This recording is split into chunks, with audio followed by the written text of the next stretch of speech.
नमस्कार, मैं रवीश कुमार। आदि पुरुष के मनोज पुरुष ने एक बयान दे दिया है। आज तक चैनल पर कहा है कि बजरंगबली भगवान नहीं है, हमने उन्हें भगवान बनाया है। ये मनोज पुरुष के श्री वचन हैं। कोई नास्तिक कहे कि ईश्वर का अस्तित्व नहीं है तो बात समझ में आती है, लेकिन दिन रात आस्था के नाम पर ललकारने वाले एक दिन कहने लग जाएं कि बजरंगबली भगवान नहीं है, हमने उन्हें भगवान बनाया है, तो इसलिए भी चुप रहना चाहिए कि मनोज मोदी सिस्टम के खास आदमी हैं। अगर नहीं होते तो इस विवाद के बाद सूचना प्रसारण मंत्रालय मनोज को गोवा में होने वाले अंतर्राष्ट्रीय फिल्म समारोह के लिए मनोनीत नहीं करता। मनोज को प्रसून जोशी के साथ स्टीयरिंग कमेटी का सदस्य बनाया गया है। राज्यसभा सांसद प्रियंका चतुर्वेदी ने अखबार में छपी इस खबर को ट्वीट करते हुए लिखा है कि जो हमारे धर्म के नायकों को अपमानित कर रहा है उसे मंत्रालय मनोनीत कर रहा है। यह तस्वीर तो आपने देखी होगी। मनोज ने खुद बताया है कि बिना अपॉइंटमेंट के ही प्रधानमंत्री से मुलाकात कर ली। कितने ही मुख्यमंत्रियों ने मनोज को टाइम दिया, आदि पुरुष का ट्रेलर देखा। मनोज ने सुरक्षा मांगी नहीं कि मुंबई पुलिस ने हां कर दी।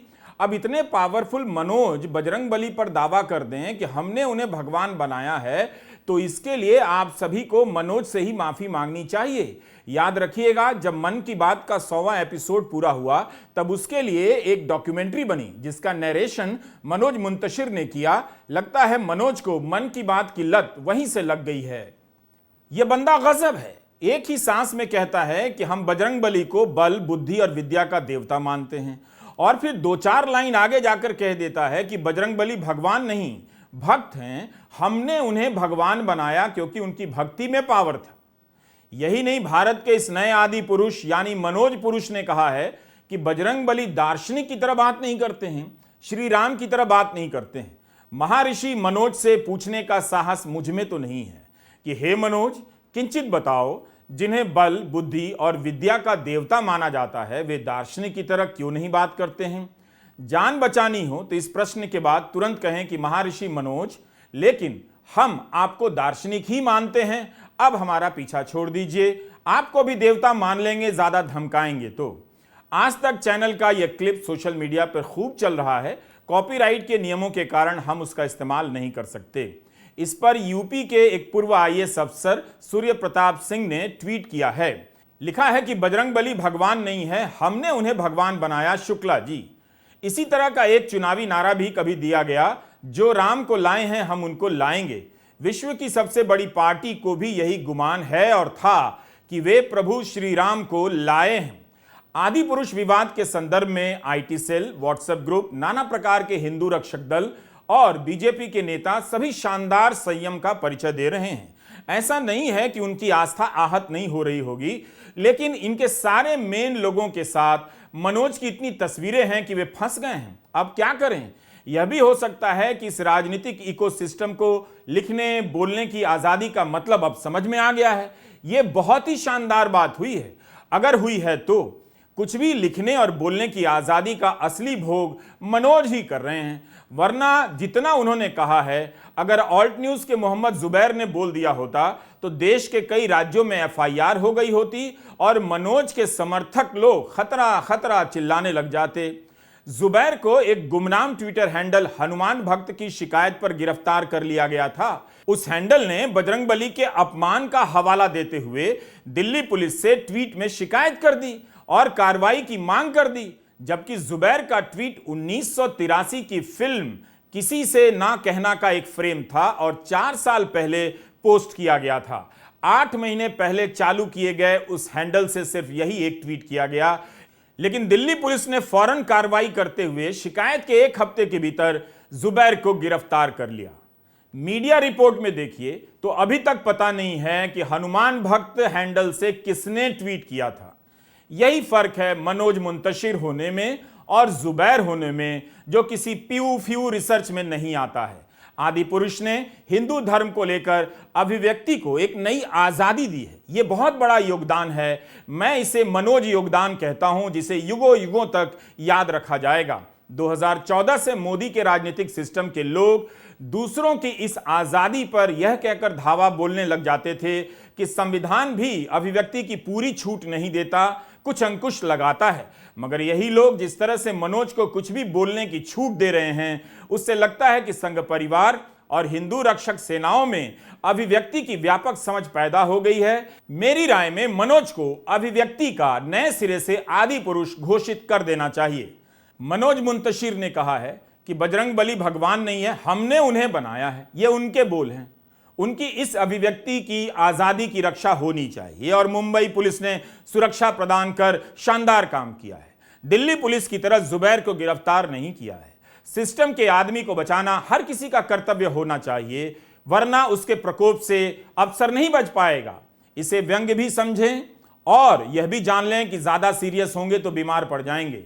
इन दिनों गीता प्रेस को गांधी शांति पुरस्कार देने पर विवाद हो रहा है। गांधी के आदर्शों पर चलते हुए शांति कायम करने में गीता प्रेस की क्या भूमिका है? खैर, हम इस विवाद पर इस वीडियो में समय नहीं गंवाना चाहते हैं। आपको गीता प्रेस के इस कल्याण अंक की एक कॉपी दिखाना चाहते हैं। इसे गीता प्रेस ने ही छपवाया है, छापा है और इसका नाम है हनुमान अंक। तो गीता प्रेस द्वारा प्रकाशित इस हनुमान अंक के बारे में मनोज मुंतशिर को बताना चाहता हूं। यह अंक मेरे पास कई वर्षों से है। इसके पेज नंबर 24 पर लिखा है कि लक्ष्मण, देखो यह व्यक्ति ब्रह्मचारी के वेश में कैसा सुंदर भाषण करता है। अवश्य ही इसने संपूर्ण शब्द शास्त्र बहुत प्रकार से पढ़ा है। इसने इतनी बातें कही किंतु इसके बोलने में कहीं कोई भी अशुद्धि नहीं आई। फिर अगले पैराग्राफ में है, वाल्मीकि रामायण में तो श्री राम ने यहां तक कहा है कि इसने अवश्य ही सब वेदों का अभ्यास किया है, नहीं तो यह इस प्रकार का भाषण कैसे कर सकता है। तो आपने देखा कि बजरंगबली की विद्या और विनम्रता की कितनी तारीफ है, उनके भाषण देने की कितनी तारीफ है। प्रभु श्री राम ही बजरंगबली की तारीफ कर रहे हैं, लेकिन संवाद लिखने वाले मनोज कह रहे हैं कि बजरंगबली दार्शनिक की तरह बात नहीं करते हैं। समाचार एजेंसी ANI से मनोज ने कहा कि मैं ब्रह्मा नहीं हूं कि मैंने कलम उठाई, लेखनी से जो लिख दिया वही विधि हो गई। बोल भी रहे हैं और सफाई भी दिए जा रहे हैं। कह रहे हैं कि मैं बजरंगबली को समझने का प्रयास कर रहा हूं। गजब ही है मनोज। मनोज को गीता प्रेस का यह हनुमान अंक पढ़ना चाहिए और गीता प्रेस वालों को भी मनोज के इस बयान पर कोई टिप्पणी देनी चाहिए। यही नहीं, फिल्म रिलीज से एक दिन पहले दैनिक भास्कर को इंटरव्यू देते हैं और कहते हैं कि आदि पुरुष नई पीढ़ी की रामायण है। यही नहीं, आदि पुरुष और रामायण में फर्क पूछा गया तो उनके दिए जवाब के अनुसार केवल आधुनिक VFX का फर्क है। जब विवाद हुआ तो कहने लग गए कि हूबहू रामायण नहीं है, प्रेरित है। अब कहते हैं कि बजरंगबली को समझने का प्रयास कर रहा हूं। 19 जून के वीडियो में हमने आपको बताया कि नेपाल में काठमांडू समेत कुछ शहरों में सीता के भारत की बेटी बताए जाने पर ऐतराज करते हुए हिंदी फिल्मों को बैन कर दिया गया। आज खबर आई है कि निर्माता टी सीरीज ने काठमांडू के मेयर और नेपाल के फिल्म बोर्ड को माफी मांगते हुए पत्र लिखा है कि अगर नेपाल के लोगों की भावनाओं को ठेस पहुंची है तो हम माफी मांगते हैं, हमारा ऐसा कोई इरादा नहीं। जिस वाक्य से आपको आपत्ति है उसमें सीता माता के बारे में बात नहीं हो रही थी, पर भारत की सभी बेटियों की बात हो रही थी। कमाल है। साथ ही हम कहना चाहते हैं कि भारतीय होने के नाते हमारे लिए दुनिया में सभी स्त्रियों का सम्मान सर्वोपरि है। ये और कमाल है। ये क्या फिल्म बनाकर लाए हैं? संवाद बदल रहे हैं तो कभी माफी मांग रहे हैं, वो भी दूसरे देश से। कम से भाजपा और IT सेल के लोगों को खुलकर मनोज की अभिव्यक्ति की इस आजादी की रक्षा करनी चाहिए। नेपाल से माफी मांगने के बाद अब वैसे बच भी क्या जाता है। 2014 के बाद ऐसे कई किरदार टीवी चैनलों के जरिए खड़े किए गए। अगर आप यह सोचते हैं कि मैं ऐसे व्यक्ति पर विश्लेषण क्यों कर रहा हूं, तो आपकी बात पूरी तरह से गलत नहीं मगर अधूरी है। होता क्या है कि ये लोग टीवी के जरिए दिन रात अनाप शनाप फैलाते रहते हैं, दूसरे धर्म के लोगों को ललकारते रहते हैं। अपने धर्म के नाम पर आदि पुरुष के विवाद ने यह दिखा दिया कि इनका अपने धर्म के प्रति कितना आदर है और ज्ञान है, आपने देख लिया। इसलिए ऐसे लोगों पर कभी कभी बात जरूरी है। वैसे हमने बहुत मेहनत से लू पर एक रिपोर्ट बनाई है, वो भी जरूर देखिएगा। बैन करो, बैन करो, बैन करो, आदि पुरुष बैन करो, बैन करो। मनोज को खतरा किससे? क्या उन हिंदू रक्षक दलों से है जिनसे दूसरों को हमेशा खतरा रहता है, जिनके लिए कभी मनोज या वे मनोज के लिए खड़े हो जाते हैं? या मनोज को साफ करना चाहिए कि उन्हें जान का खतरा किस हिंदू संगठन से है। ठीक है कि इन संगठनों ने फिल्म का विरोध किया, मगर यह विरोध प्रतीकात्मक और अहिंसक ही रहा। इसकी तारीफ की जानी चाहिए ताकि इन संगठनों को आगे से याद रहे कि कभी ऐसा हो, ऐसा वक्त आए तो वे हिंसक ना रहें और इसी तरह का प्रदर्शन करें जो देखने में भी अच्छा लगता है। आदि पुरुष के सीन और संवाद और मनोज के आलतू फालतू बयान को लेकर विवाद हुए हैं, बहस भी हुई है, जरूर छिटपुट विरोध प्रदर्शन भी हुए हैं, मगर मनोज ने जान के खतरे को कुछ बढ़ा चढ़ाकर पेश कर दिया। इस बीच आदि पुरुष ने दुनिया भर में 340 करोड़ की कमाई कर ली है। एक घटिया फिल्म इतनी कमाई कर सकती है, यह वाकई शानदार घटना है। भीड़ अच्छी फिल्म थी मगर लोग देखने नहीं गए।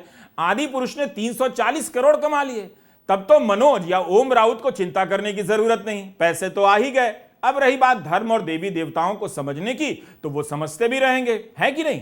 340 करोड़ कमाने वाली इस फिल्म के लिए मामूली चिंता की खबर सोमवार को आई। इसे मामूली ही कहिए क्योंकि सोमवार को इसकी कमाई गिरकर 20 करोड़ रह गई।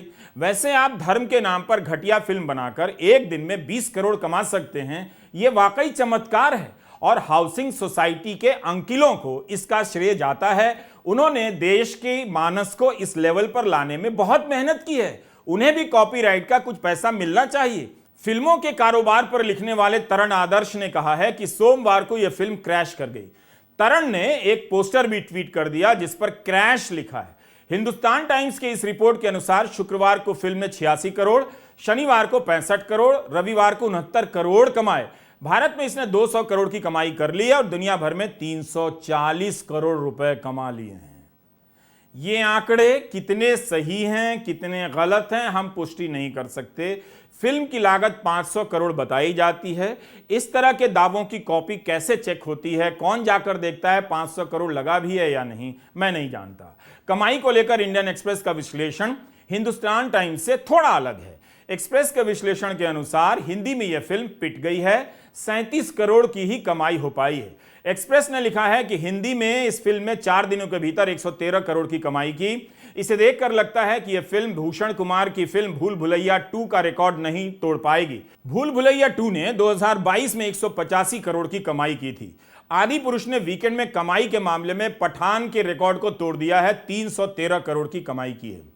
इस पूरे विवाद को आप केवल पैसे के एंगल से देखिए। आप इस विवाद में जो फंसे पड़े हैं उससे निर्देशक और मनोज का कुछ नहीं बिगड़ा है। एक और कमाल की बात हुई है, इस फिल्म के कलाकार इस विवाद से अलग हैं। उन्होंने अपने आप को बचा लिया और कोई उनका पीछा नहीं कर रहा। कोई भी प्रभास, सैफ अली खान और कृति को भला बुरा नहीं कह रहा है। इसलिए मैं बार बार कह रहा हूं कि आदि पुरुष के विवाद में काफी कुछ नया और अच्छा भी है। विवाद के बाद भी 300 करोड़ की कमाई हुई है, बाकी सब मजे में हैं। यकीन मानिए आपका मनोज भी मजे में है। नमस्कार, मैं रवीश कुमार।